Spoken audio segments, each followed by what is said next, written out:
everybody. Welcome to the Rotoworld Football Show. I am Patrick Daugherty, joined today by Kyle Dvorchak and Denny Carter as we get ready to preview the entire, quote, super wild card weekend, which, of course, begins with an NBC and Peacock doubleheader on Saturday. We got Browns-Texans. We got Dolphins-Chiefs, Steelers, Bills, other teams, Packers-Cowboys, Rams, Lions. All 32 teams are playing super wild card weekend.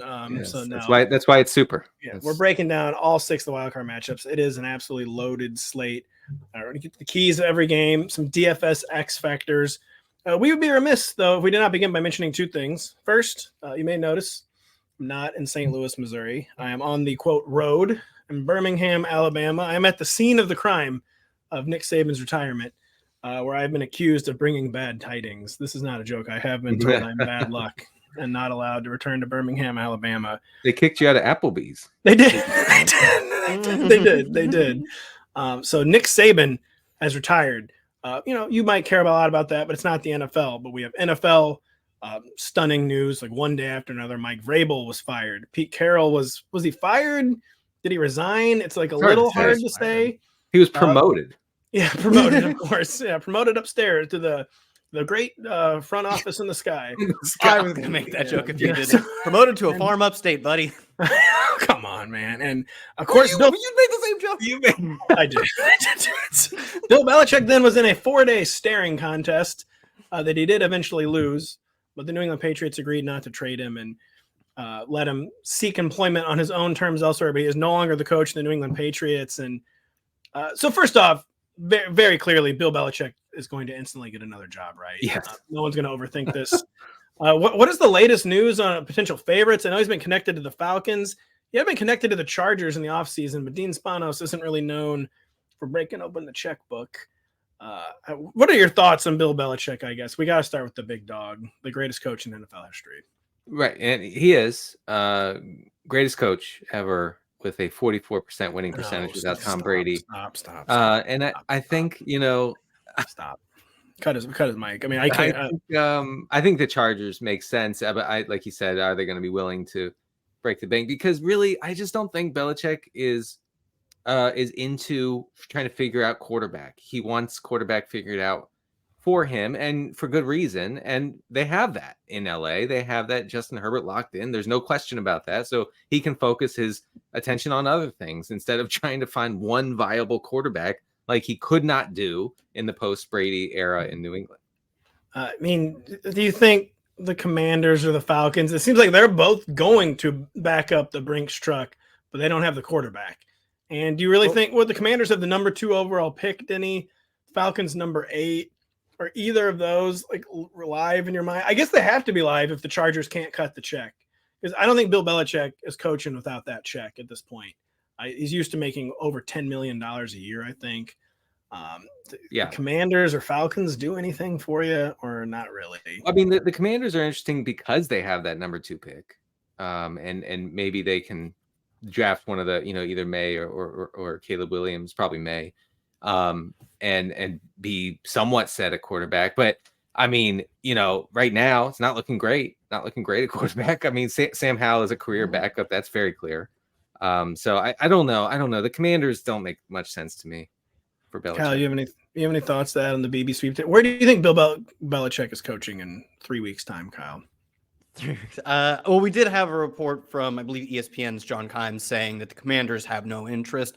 How true is that? Like, obviously, things could change. It could be that they have interest in other guys right now. When those guys take other jobs, maybe they back it up for Belichick. But Bill Belichick, the fallback plan, huh? Not sure about that one. But, well, then they're probably not getting him at all, I'd imagine, if they're reportedly having no interest. Also, under this new management, they strike me. I mean, that's like the 76ers tanking management that took them over, ownership rather than management. So they don't strike me as a team that would go for this, 70-something-year-old defense first, can't figure out offense coach.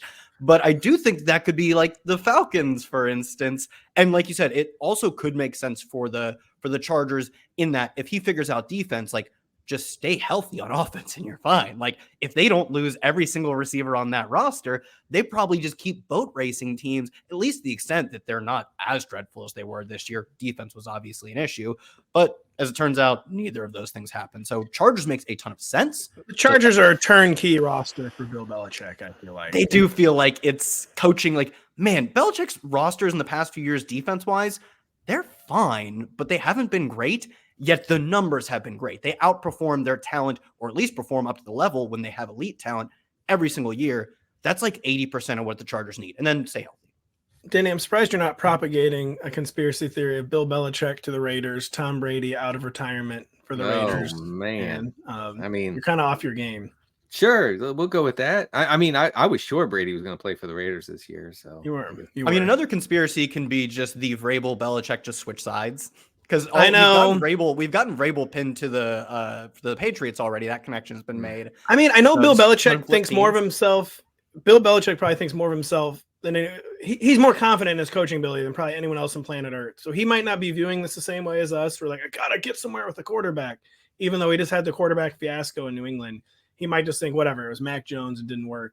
Like, I don't have to have the quarterback. But it just seems like if this is going to be someone's running it back for Bill Belichick's 4 to 5 year farewell tour, it'd be extremely foolish to do without the quarterback. And the Chargers have sought the big fish for so long.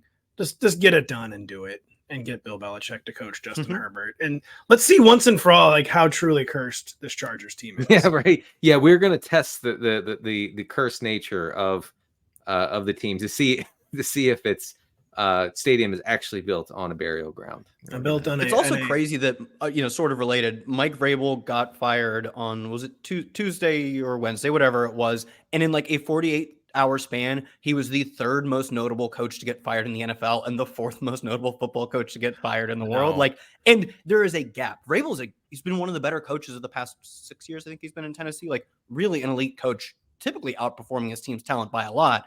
And it's just an afterthought in the aftermath of the past 48 or so hours now. Well, it's funny. I think people might try to be like, outthink themselves. Like, and maybe correctly, though, say like Mike Vrabel's the actual big fish in this coaching pond. And we got to, like, Bill Belichick would be nice, but we got to get like the young Bill Belichick, basically. I can see people saying that for sure. Yeah. Not that he's the next Bill Belichick, but he's probably going to be the next Bill Belichick. We are probably going to move on to the next topic. But first, we would be remiss if we did not tell you that NBC and Peacock are kicking off Super Wildcard Weekend with a bang. Our doubleheader on Saturday begins at 3 p.m. Eastern as we lead you up to Browns-Texans. Then tune into a Peacock exclusive matchup between the Miami Dolphins and Kansas City Chiefs at frozen Arrowhead Stadium at 8. NBC then wraps up Wildcard Weekend with an NFC battle between the Rams and Lions on Sunday evening, with coverage beginning at 7:30 Eastern. Don't forget, for a limited time, you can get 1 year of Peacock for $29.99. Sign up now at peacocktv.com/NFL. Terms apply.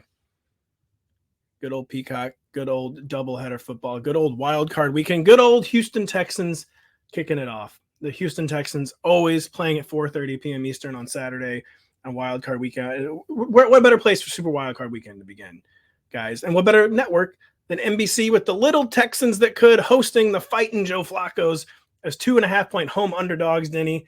These are two of the best stories in football, but it's the Browns who have the momentum thanks to Flacco's stunning late season play. But can he keep it up for the playoffs? Or is this a situation where the other shoe is primed to drop? I know you've already been dabbling in this storyline for weeks. Yeah, I'm Flacco meltdown curious. And this wow. Look, this has nothing to do with my feelings about Flacco. I think it's a great story. I've enjoyed his comeback. I've enjoyed his relevance, his dad energy, just like walking on and off the field, not talking to anybody, sitting on the bench, falling asleep during timeouts. Yeah, it's all very relatable. I'm very into it. But the numbers are a little concerning. I mean, you look at his completion rate over expected, his EPA per dropback, they're all very low. And by low, I mean like extremely low. He's not efficient at all. But he's getting away with it because he's trying deep passes and he's hitting them occasionally, like he did the last time he played the Texans when he ripped them for over 300 yards with 250 plus yards going to Amari Cooper plus 2 touchdowns. I guess he can probably still get away with it, but you have to bake in a couple picks. I mean, like that's like inevitable here. He's third in turnover worthy plays since he took over in Cleveland. Not a real stat per Geno Smith. Yeah, right. Yeah. Take that how you will. Okay. But but that has to do with the volume. Okay. So if you're going to let him cook, you got to let him cook, and you got to just take what is going to come with that, which are, some bad throws. Sometimes if you've seen, like, if you grind the film like I do, you'll see that Flacco has thrown a lot of almost picks, a lot. Okay. That I think that could rear its head here. And kind of things could go awry for the Browns, although they will stay pass heavy no matter what. So, Kyle, if you listen to Denny talk, you would assume the Browns are the underdogs, but they are indeed the favorite for this game. And Houston is the home dog. Only 2.5 points. It would be a lot higher in Cleveland, I'm assuming. But Denny just laid out part of the path. Just hope Joe Flacco regresses to the interception mean. Yeah. But what is the path to a Texans upset this weekend? Yeah, I didn't want to dive too much into the Texans defensive matchup because, we talk a little bit more about fantasy football, but it is if they can get healthy, like their offensive or their defensive line has been so banged up, but if they can start getting pressure on Joe Flacco, like he's already on the precipice of making a lot of mistakes, and he wants it bad. He wants it bad. He wants it bad. He's eyeing a pick six. He's also eyeing 400 yards. Like he's getting quote efficiency by way of volume. You don't have to be the most efficient quarterback in the NFL if your team is confident enough in you to let you throw 45 times. Even a modestly efficient quarterback is typically better than the best running team. So, he deserves some credit for his team's confidence in just letting it rip. On the other side, for this Texans offense, just keep CJ Stroud away from pressure, which that's why they're not favored in this game, is this Browns defense is so elite that's the big make or break for them. If they can keep him clean, if they can keep Stroud clean, he should really have a good day against even a strong defense, because when he's not under pressure, he's nearly he is one of the best quarterbacks in the NFL. He's nearly the best. He's third in yards per attempt and 7th in PFF passing grade. When not under pressure, that falls to 23rd in yards per attempt and 25th in PFF passing grade. And under pressure stats are not the most sticky, but this is something we saw in his college tape and his college stats dating back to his time at Ohio State. So I generally buy that he's a player who's a bit more susceptible to making mistakes, making poor throws, and taking sacks when under pressure. That is a tall order for this offensive line. Laramie Tunsil's great. Outside of that, the line is young and just not the most talented. At least right now, they can still grow. But man, it is a tough matchup for this offensive line. If they win, though, if the offensive line wins the day in the trenches, that's how they do it, because Stroud can pick any team apart with time in the pocket. Because the Browns, they're number one in defensive EPA. They're number one in drop back EPA.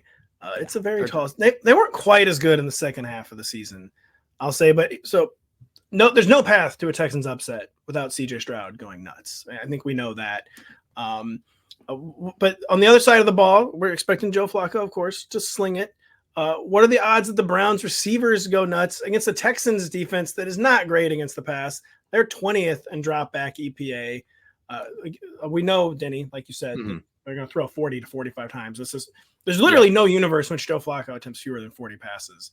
What are the odds the Browns pass catchers go nuts in DFS? Yeah, there should be a lot of plays here. This game profiles as a game with a lot of snaps, so obviously it's going to be popular probably for DFS stacking purposes. Just keep that in mind when you're making your various lineups. Denny, what's your shell? What's your shell? You're doing well. The cash look in cash, you're playing Flacco, obviously.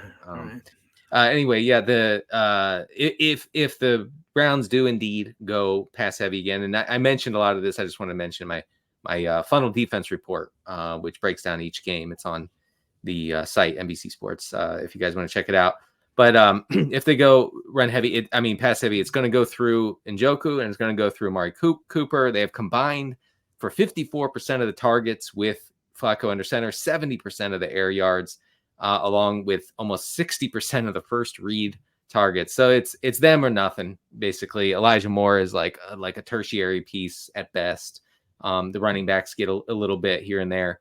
But yeah, if your assumption is the Browns are going to throw a lot, gain a lot of yards, the ball, and it is going to be a back and forth game, and you're playing Flacco because of that, you have to also play at least one of those guys, Njoku or Cooper, probably both. So it's Flacco and Cash. It's not Mason Rudolph and Cash. I don't know. Maybe No, Rudolph you in a want to score GPP. points in cash. I mean, Well, in both formats. It's you wanna Rudolph in a score points, GPP. It's got to be Rudolph in a GPP. No. I'll tell you who it is. It's Mahomes in the GPP. We'll get to that. Yeah, that actually makes a lot of sense. Kyle, I meant to ask you during your initial CJ Stroud breakdown. So I'm going to ask you about the Texans DFS landscape, but that includes what is the injury situation at receiver for Houston, where they've been extremely banged up to end the regular season. They remain banged up. We have Robert Woods return to practice, limited practice on is Wednesday, but it's their second practice of the week. So so what day is it? I've been on the road all week. I have literally no idea what day it is. You've been on the road, and teams play on 3 different days, so it's also you have to like realign to which team. Like we're coming up later today. We'll get. Guys, what state am I in? Yeah, you stopped in my state too, and heard you had some fun at the airport. So I did. Robert Desperation was in the air. Oh yeah, you were not by me. My flight was on. time. No. There the desperate, palpable desperation in the Charlotte airport on Monday, but we digress. It was chaos there, and I was there for it. But Robert Woods limited. You're limited in your team's second practice of the week, and it's the playoffs. I think you're pretty likely to play. No guarantees, pretty likely. Noah Brown back-to-back DNPs. He still has, we'll know, unfortunately, a little later than the show drops, but we'll know soon what his status is, or at least have a better idea. Back-to-back DNPs and did not play last week, and maybe not a week before that as well.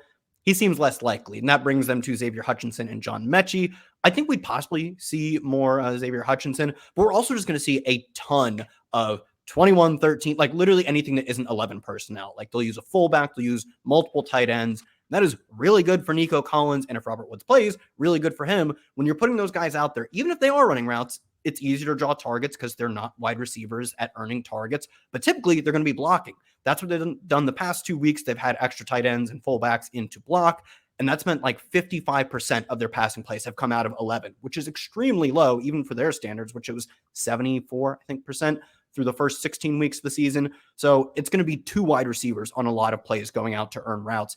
Really good recipe for Nico Collins, obviously having a great season to maybe close it out. We'll see if they win this game in the playoffs. But then the number 2 receiver, which I'm guessing is Robert Woods, to both just be peppered with targets. Any final thoughts on this game, or is it time to move on?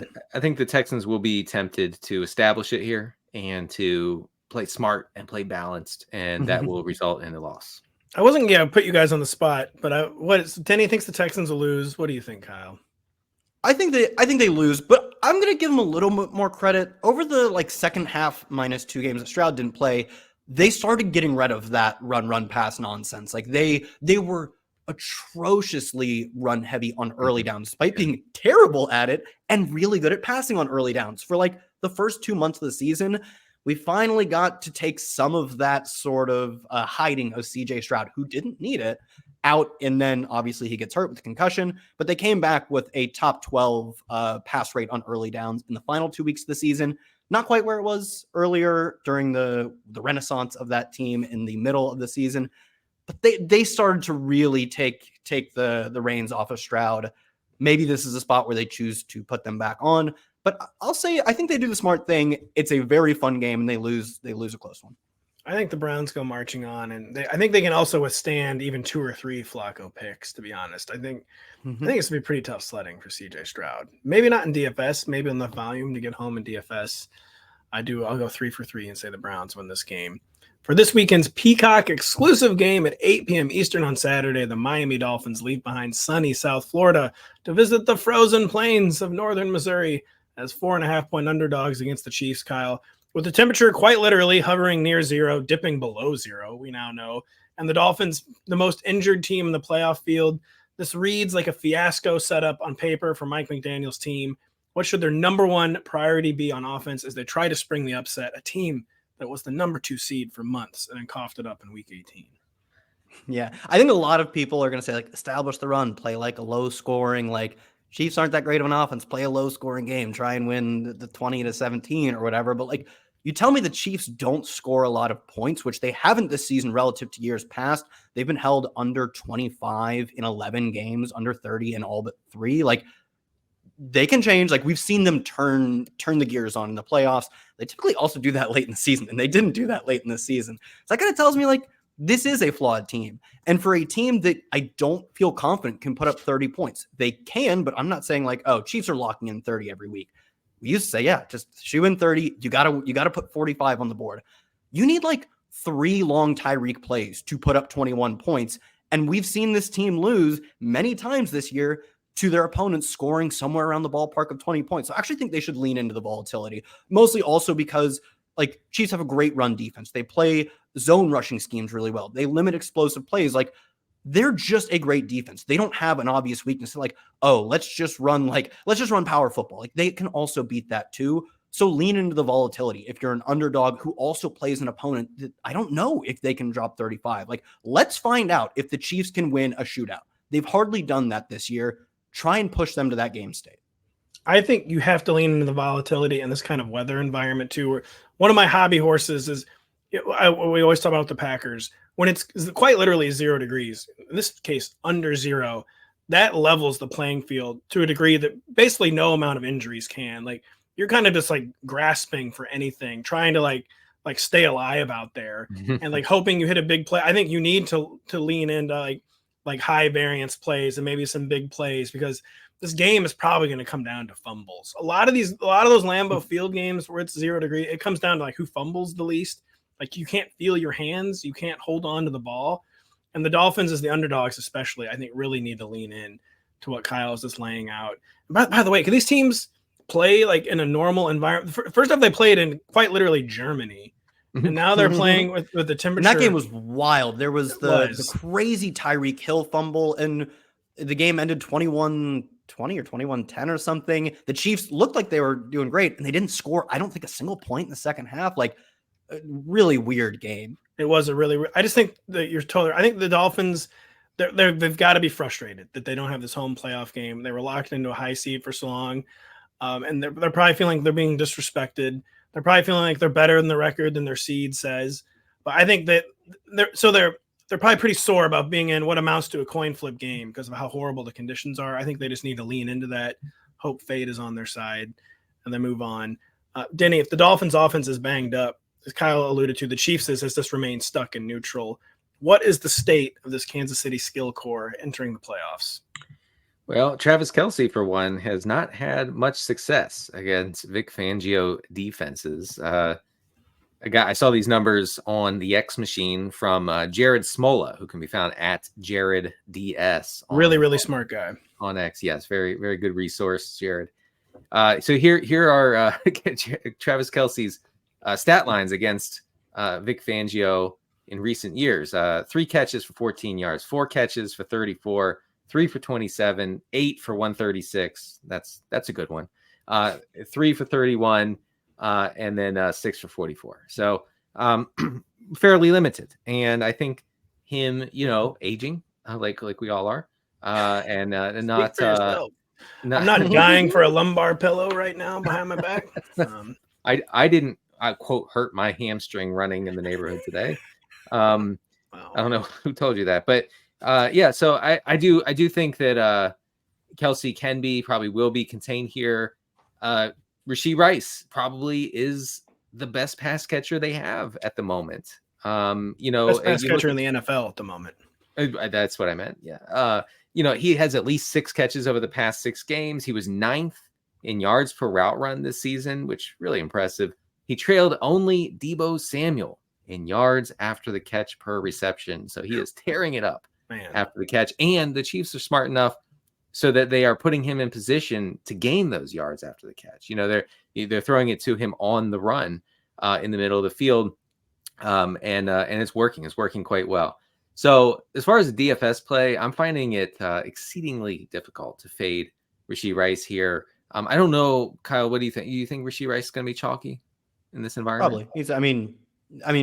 Maybe because of this game environment, he'll lose a few points of ownership. But yeah. I think people are going to look at the game logs and be like, oh, she has been better than Travis Kelce. Like, just straight up a better real-life pass catcher. Yeah. Like most of the season. Basically, since they gave him a full-time role, they probably could have just given him the full-time role in week 1, especially given the other receivers they were trotting out. I'd imagine he's popular. Sorry, but Kelce has gotten to the point where he is a disgusting contrarian play.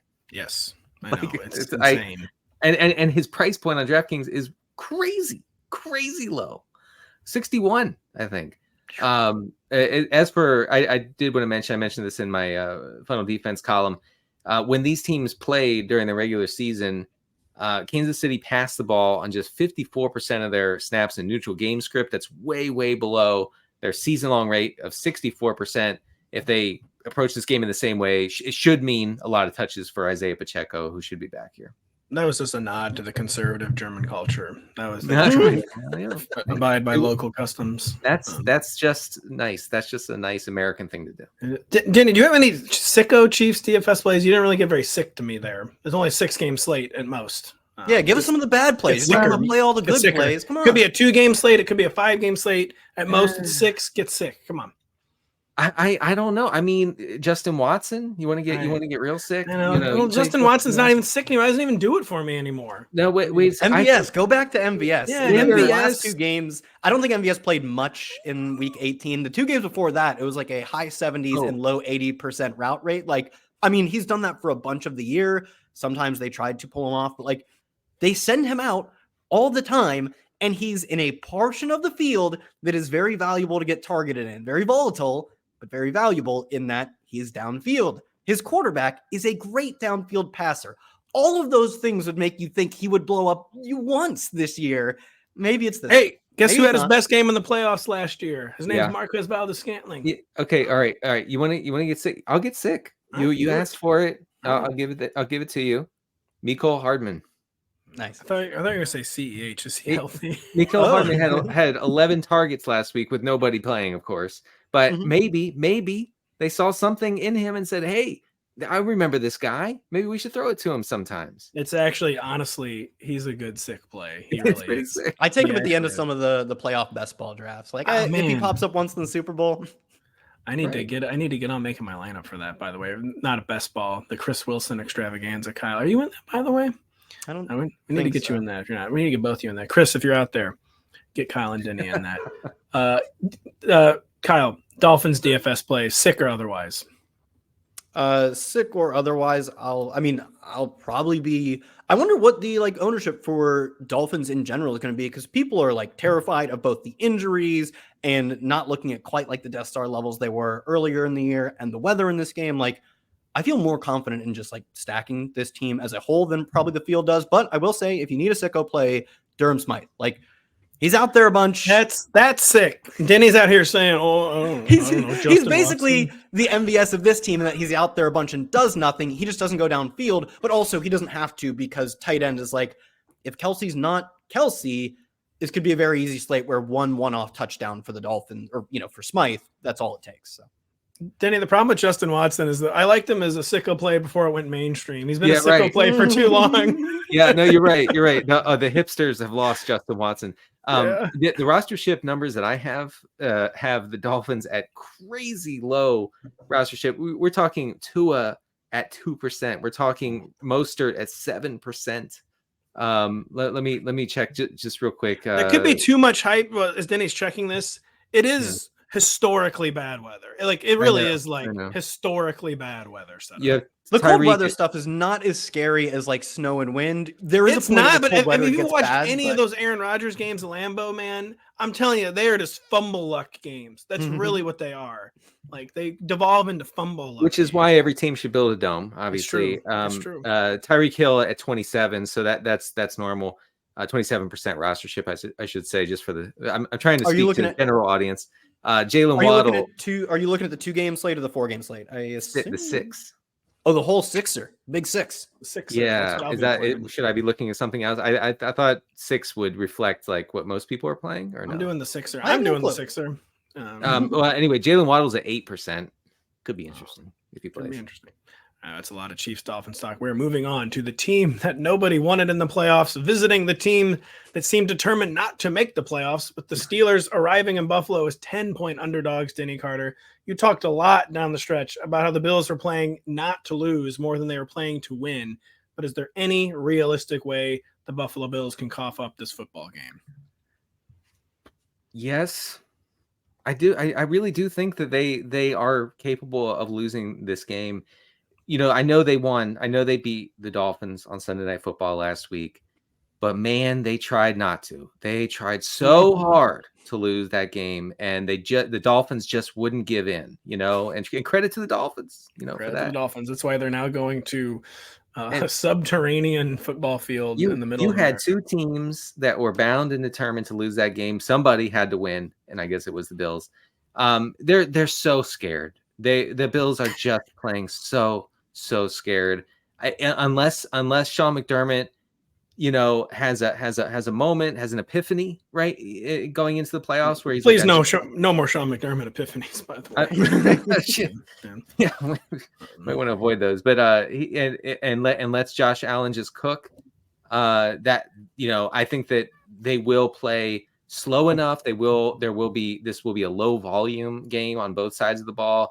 The Steelers will do everything they can to just run it like it's like 1957 here and not turn it over, not commit mistakes. I think it'll be a close game. I think it is one where a boneheaded mistake or two on the part of the Bills and Steelers win this thing.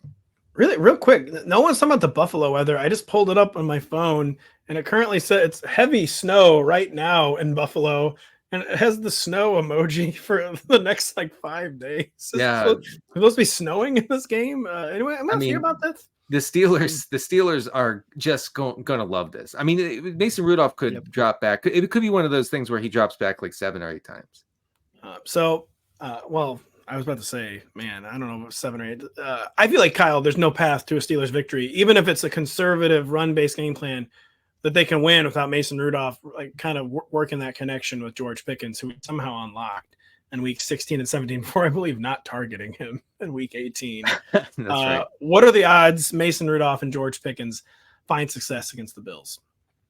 Yeah, I mean, it's going to have to be based on efficiency because I don't think it will come through volume. And Pickens isn't a high volume player in general. Anyways, even in his blow up games, you pointed this out. You're like, oh, great game. 150 yards, another 100-yard game, 4 targets. That doesn't seem like a lot. Deontay still got a bunch in this game. It needs to come through efficiency because I don't think it'll be through volume. But do we really think they get there against a top 10 pass EPA team when the opportunity to run the football is right in front of them? The Bills rank outside the top 20 teams in rush EPA in 3 Mason Rudolph starts. They have passed on 27% of their early downs.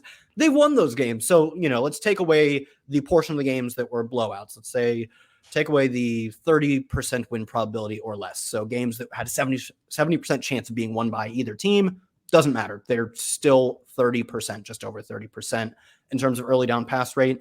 Maybe this is part of the strategy, but they do not want to see Mason Rudolph throw the football.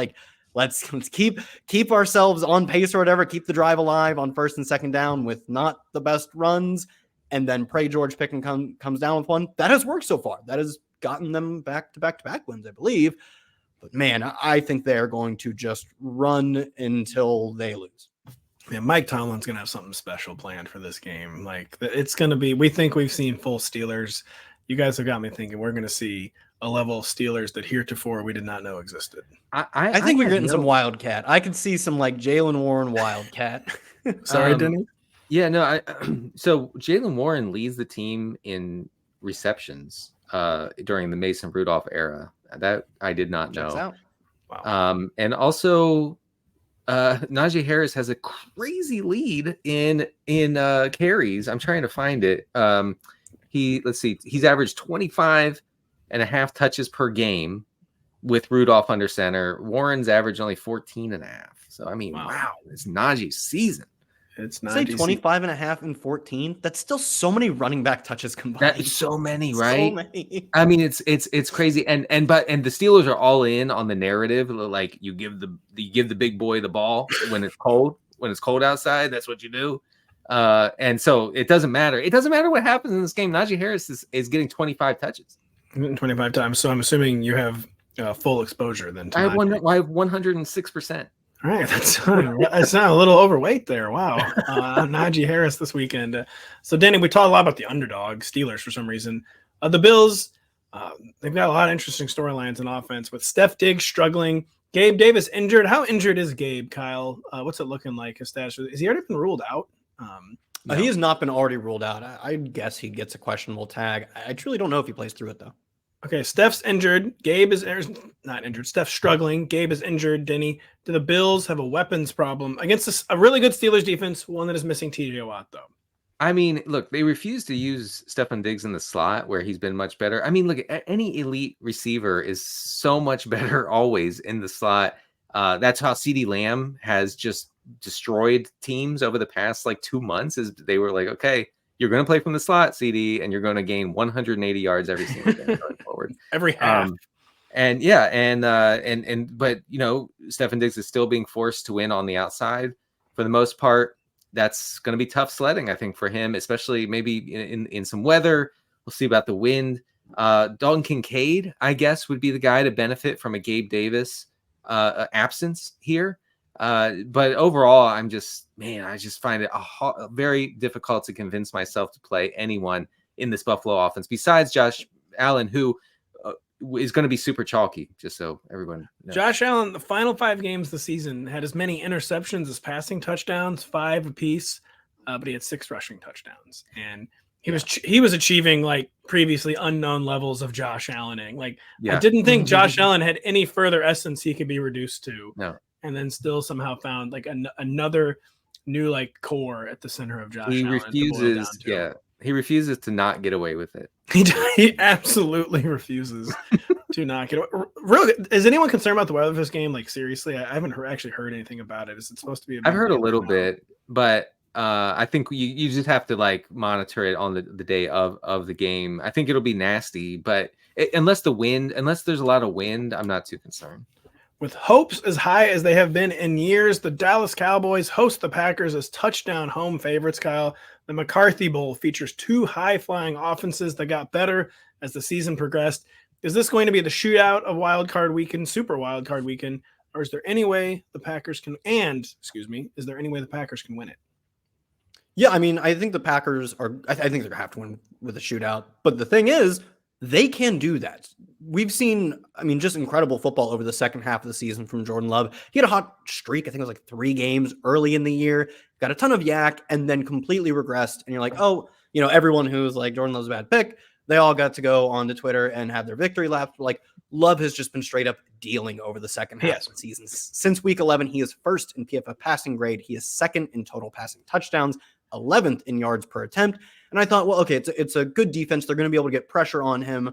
That will rattle him. He'll probably have a bad game. He has not struggled under pressure over the second half of the season. He loves it. Our man loves freelancing. He thrives in it, dude. And he makes some really sick throws. He just has some really he contorts himself kind of the way Mahomes does to get oddball throws off that just laser into their spot. So he is second in PFF passing grade under pressure and 6th in yards per attempt since week 11. I think they have a good chance of keeping up their side of the bargain of this shootout. Jordan Love looks like a guy I remember from Green Bay, named Aaron. He was he's like Rodgers and Favre with a weaker arm. The arm is not it's not bad, but it's not amazing. No, it's not like Rodgers. Yeah. No, or Favre. No. But man, he loves the Gonzo ball. We are really starting to love. And Kyle, you were laying out all his amazing second half of the season stats for Jordan Love. He also beat the Christian Watson allegations because his first hot streak was when Christian Watson came back, and then he was bad for a game or two. So he's fine, but he needs that Christian Watson. No, he doesn't need anybody. Every Packers need Watson, and he just goes out there and still goes crazy. Christian Watson going to play in this game, by the way? Maybe. Does it finally seem like he's coming looks back? like it. He was limited in practice to open the week. And obviously, his is I'm a bit more skeptical of just because he's been so banged up, and every time he comes back, he seems to get hurt again. But it's now or never, man. So, and you're practicing, and I think he practiced a little bit last week, if I remember correctly. He did. So, 2 weeks, 2 weeks of practice. I know what you're gonna ask. Go ahead. Do we have 100% exposure to Christian Watson in the GPP? Not 100%, but it's got to be if you get 6%, you're 100% over the field. So we're doing tournament lineup. Christian Watson, you better believe it. I'm in for that. I think this is a really good game, and I think that people are going to be afraid of the Packers receivers because outside of Jaden Reed, it's really difficult to say we just don't see any. We haven't seen the whole crew play together no ever. Honestly, do you think that's honestly almost a concern, Kyle? Do you think that's almost a concern? Being at full strength is very good. But I almost feel with the Packers have not had these guys all healthy at the same time. that maybe things are out of sorts or he's not sure who to target in certain situations. I mean, this is obviously a very galaxy brain take, but I almost wonder if he would benefit from like a condensed target tree for this game instead of having everyone out there running and just being like, oh man, I don't actually know who to throw to in this situation. This is a horrible take, but is there any actual clear? I'm going to say bad take. I'm going to say bad take, mostly because like this is sort of the environment that I want to say thrived in. He didn't have all the receivers, but he didn't have a consistent rotation of receivers like at any point. Jaden Reed was leaving games nonstop. Dontavian Wicks was banged up. So it's not like he's like finally like, oh, they're shuffling their receivers on the final week. They have shuffled their receivers even mid-game, week in and week out, and it still works. And that doesn't even factor in Luke Musgrave missing time. Then they have to put Tucker Kraft in. Like they've never had a consistent rotation, and the lack of consistency, even over the second half of the season, has not hurt him at all. And I wouldn't be surprised if Christian Watson comes in for like 30% of the snaps, designed plays. Like that's how I would probably use him and prep him for those plays specifically. And Jaden Reed really has been a GOAT game lever. Like, luckily he's like scored 2 touchdowns or gone over 100 yards before. No, he's a game lever, but then he comes back. Like he's just becoming one of those guys where like you're getting the weekly Jaden Reed getting stretched out. Hopefully this isn't too serious. Yeah, I mean, Jaden Reed doubtful to return. Oh, long touchdown. There he goes. Yeah, it's a Debo. He's a Debo clone in more ways than one. Yeah. Denny, we've talked a lot again about the underdog. From the Cowboys' perspective, is there any possible way for this embattled Green Bay Packers defense to slow down what has just been a genuinely elite Cowboys offense for months now?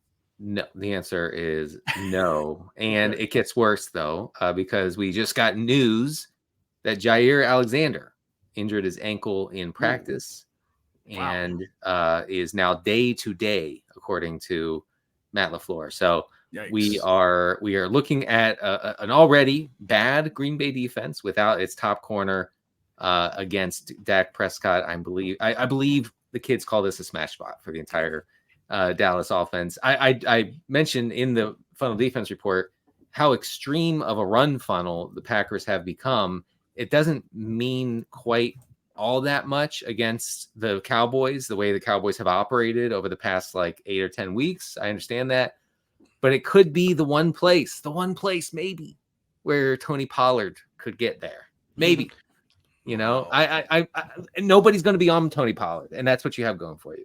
Will this be sick enough for like Cavante Turpin season or? No, but it's sick enough for Jalen Tolbert's season because he's basically splitting that number 3 role with Gallup at this point. I was going to say it's sick enough for Dowdle's season, but yeah, that's sick too. No, that's absurd. Even in a 6-game slate. Sorry, Turpin, who runs 3 routes a game. Yeah, he's going to do it. Kyle, you talked a lot about the Packers receivers. I didn't hear you say who is the one Packers DFS play if you had to play one in that receiver corps. I mean, it's Jaden Reed, but especially because I like pairing him with Jordan Love. Like, I think if you can you can afford a, maybe a potentially chalkier piece at receiver if you're correlating him and getting more points every time he catches a pass, assuming it's positive yards, with a low-owned quarterback, at least a modestly owned quarterback. So I like Jaden Reed. I do think I think this receiver core as a whole will probably be underrepresented in lineups. Maybe Reed's like the one exception, but because we don't know, but I do feel good about this team putting up points. I know someone's going to get there. At least my inclination is that some of their receivers get there. I don't think people really strayed too much away from the Jaden Reed and that's it. So like, especially maybe a Dontavian Wicks, who people are going to question if he even stays in the lineup with Christian Watson back. Wicks has been good. Like, I think he's real good. Maybe their second best receiver. It's difficult to say because Watson really just isn't healthy. He might even be better than Watson when he's healthy. Wicks has been really good as a rookie. Hosting their first playoff game since 1994, the Lions must first get past the final boss of Matthew Stafford as they try to actually win their first playoff game since 1992. Denny, they are 3-point home favorites. They lost Sam Laporta in Week 18. Are the Lions in good shape, or is this an upset alert waiting to happen against old friend Stafford and the Los Angeles Rams? Well, apparently Laporta is optimistic to play, which just count me skeptical there. Count me very, very skeptical. We'll see about that. Yeah, I mean, this sets up. This is my objective analyst hat on, okay? Like, I know Lions fans think I'm a hater. I hate all the teams, so just to be clear. Right, yeah.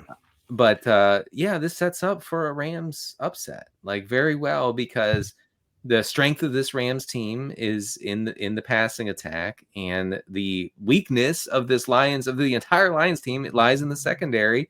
I outlined it in the funnel report. They are getting roasted by opposing passing attacks, both good passing attacks and middling. Okay, so especially in the slot. Okay, from the slot, so you have Cooper Kupp running primarily from the slot, but you also have Puka Nacua running from the slot about 25-30% of the time. I think that you can like triple stack the Rams here with some sort of run back for the Lions. But I think the Rams are the Rams are in a great spot here to just blow the doors off this Lions defense. I think. I will say my counter take to this might be Kyren Williams has still been the engine of the offense, even as Stafford has gone bonkers. The Lions eliminate the run. If they have Matthew Stafford dropping back more than the Rams want him to, it could be turnover season. Because Stafford's done a better job protecting the ball in the second half of the season. I feel like that is the Lions' path to victory in this game. I think they probably want Matthew Stafford passing. Even though they have a weak pass defense, I think they probably want more Matthew Stafford dropbacks for more turnover opportunities. But I could be galaxy branding this one as well. But the Lions stymie the run, like big time. And it's going to have a hard time being Kyren Williams season. And, we know like some of the Rams' biggest success has come when they hide Matthew Stafford. Yeah, no, that right. They have gone somewhat run heavy in to try to hide him, but I don't think that happens here. I mean, he's been really hot of late. He's been playing his best football as a Ram. He really has. Right, and that includes the Super Bowl run when they were desperately trying to hide him. Absolutely. I do think that Kyren is not a great play just because the Lions are begging the Rams to throw the ball a lot here. Over the past 4 weeks, Kyren Williams has just 13 targets or a 9% target share. His 58% route rate, I think, leaves a lot to be desired. I don't know. I think he's probably bad chalk here. Oh, wow. Never heard of it. The fish aren't getting home? No, they'll get home, but in theory, what if they didn't? Exactly. So, to piggyback off Denny, Kyle, are these Rams receivers just going to be running totally wild? And even if Stafford has like a bad day, say with a bunch of turnovers, it's probably not going to matter for these Rams receivers, is it? Yeah, the thing you were saying about I think a lot of teams would love to see Stafford drop back a lot for the opportunity to embrace volatility, especially like imagine being an underdog to Stafford and he's not in the middle of this hot streak and you have a good defense. Sure. Like maybe you try and embrace that and sack, fumble him or pick him off. This Lions defense they have not displayed an ability to do that all season. PFF ranks them as a bottom 5 coverage team. They're into the bottom half in terms of EPA per dropback allowed. And they get absolutely crushed by long plays through the air. That has more so been Puka Nacua, who has a much higher ADOT, about 3 yards higher than Cooper Kupp over the past 8 to 10 weeks. So I do think like both of them are great plays, but if you're looking for splash plays and this Lions defense gives up those plays, it's probably Puka, though I'm not breaking ground here. I think people are generally sort of trending toward Puka being the team's true number one. Denny, you've been disappointing so far on the sick DFS plays. Normally your strong suit. Anyone sick for the Detroit Football Lions in this game? Oh yeah, no, this is where the sickness lies. I kind of thought it was. The Laporta injury creates a new kind of sickness, I think, here because we have Josh Reynolds, a former Ram. Okay, this is why we don't like it when you actually get sick. Josh Reynolds, 22% target share with Laporta out for most of last week. He caught 5 balls for 44 yards. Okay, now here's the tight end situation for Detroit. Okay, James Mitchell, who is a guy I've heard of.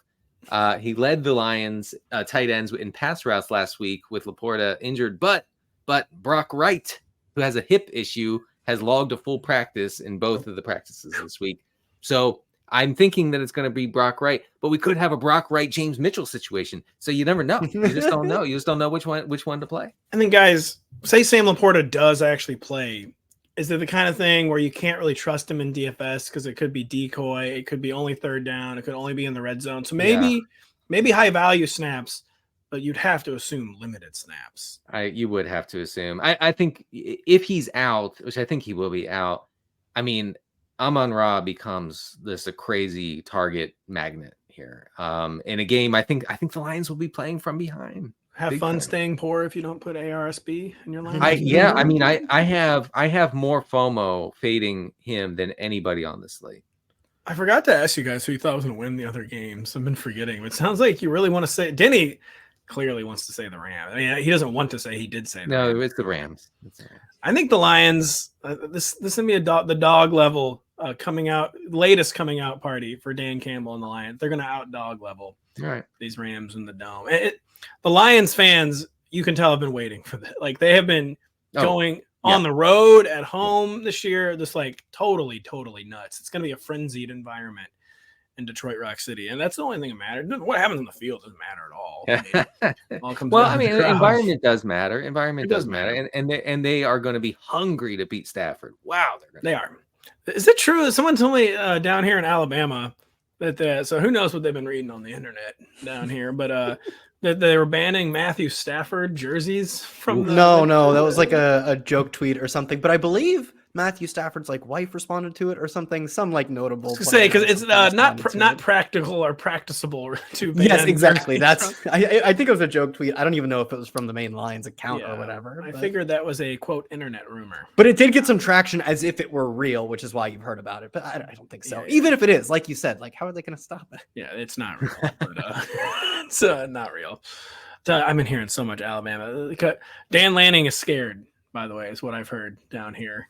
He didn't want the job. He's scared. He's not ready. He's scared.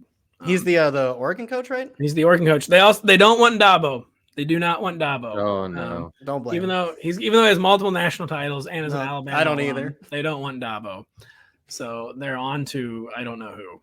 But Bill, I've been reading. I got your great coach in mind. Bill's free now. I know it's true. Man, I've been hearing some of the dumbest things I've ever heard on the internet, by the way, since Nick Saban retired, where someone posted, a good college football reporter, I thought, posted a rather questionable tweet. We're like, is Alabama even a good job? Or is it just Nick Saban? It's like, I don't know. If you have the two greatest coaches in the history of college football, and Bear Bryant and Nick Saban, it's probably a good job. It probably is. It's probably a good job. And as also another one, like Alabama was just in the wilderness before they got Saban there, and then won 6 national titles. That's a Nick worse Saban. one. That's a worse one. I know. And too, like Saban could have done this anywhere. And my rejoinder is in, and yet he did it at Alabama.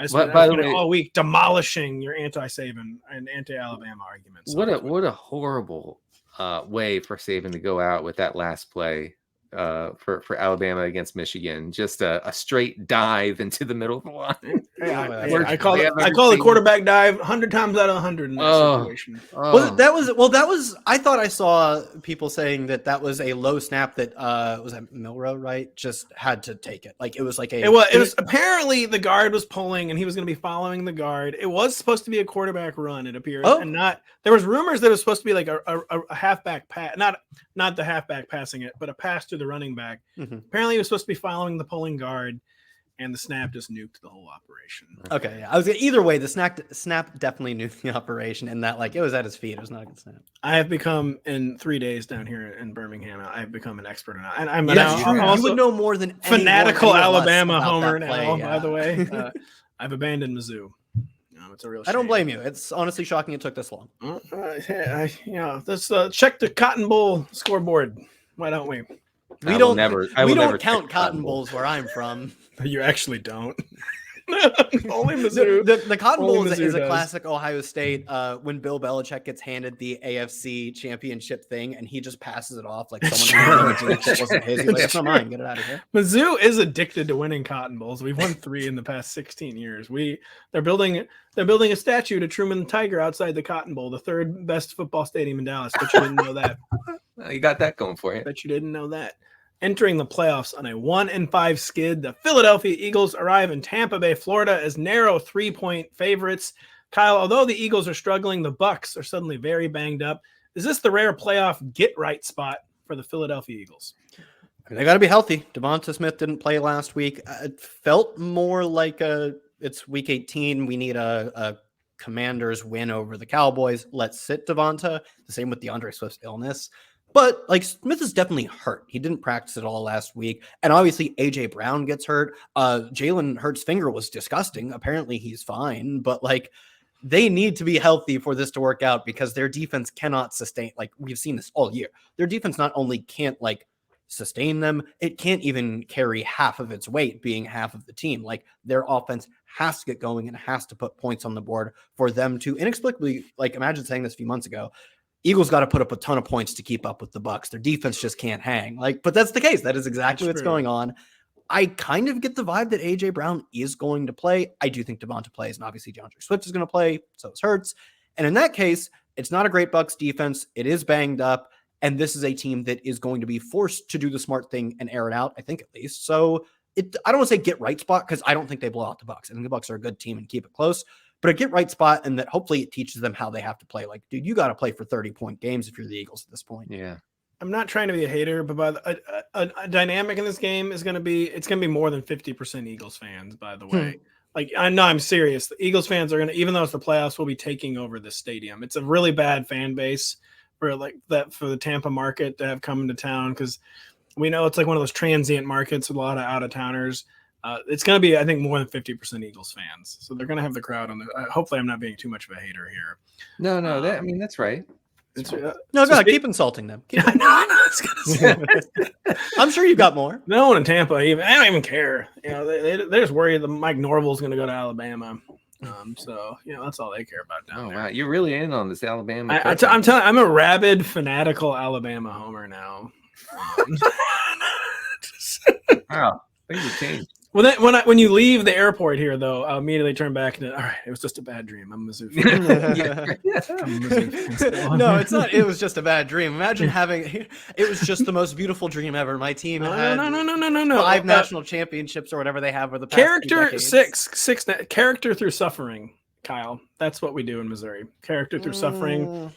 We have fun with that, I guess. We are a state founded by the Germans. We're a state that we root for the University of Missouri. Character through suffering. So that's the state slogan. It is. It actually is. Yeah, character through suffering, Missouri.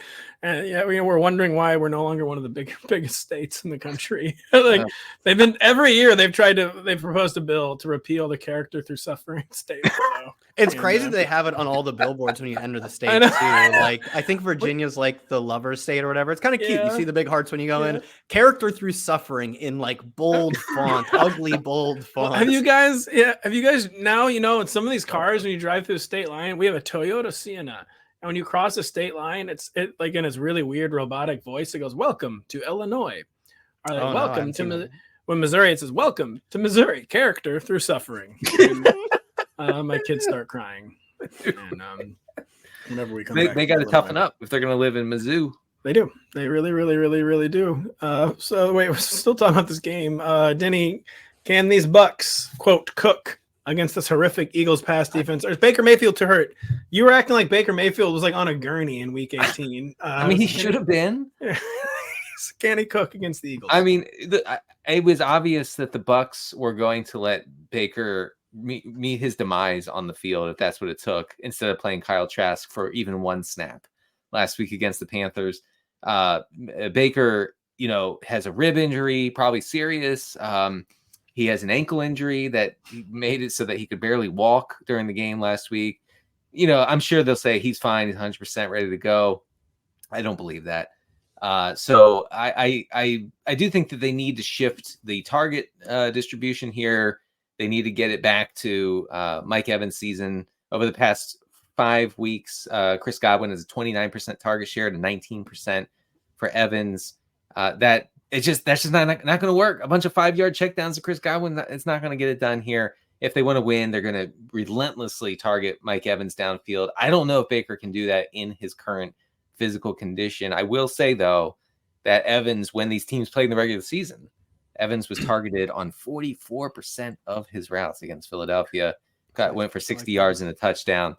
So maybe they're going to cue that up again and just let it rip to Mike Evans. I think that's their best chance, honestly, for an upset here.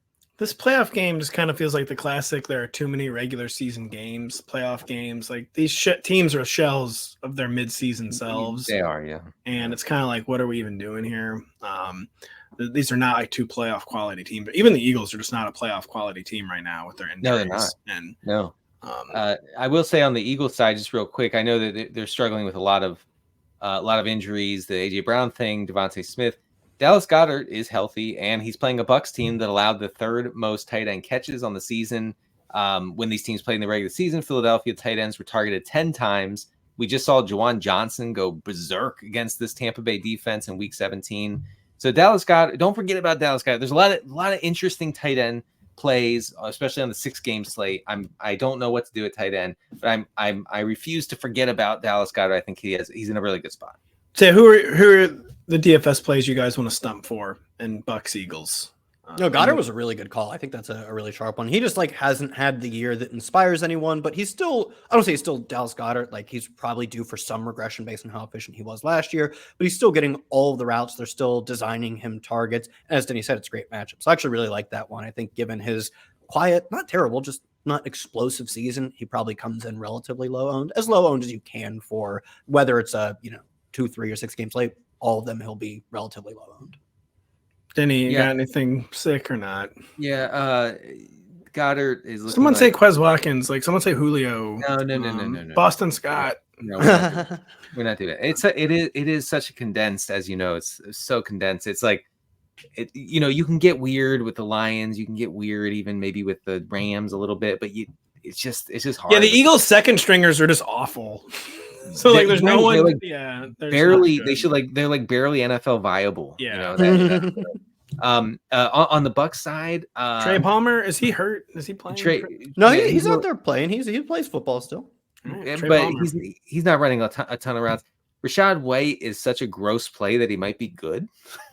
I don't know. I mean, he might be good from a check down, PPR scammy standpoint. I mean, it's gross. I don't want to play him. But the fact that I don't want to play him, that means that nobody wants to play him. I mean, that I'm not the only one here so saying no, especially at that price point. So he could be sneaky from a Galaxy brain standpoint.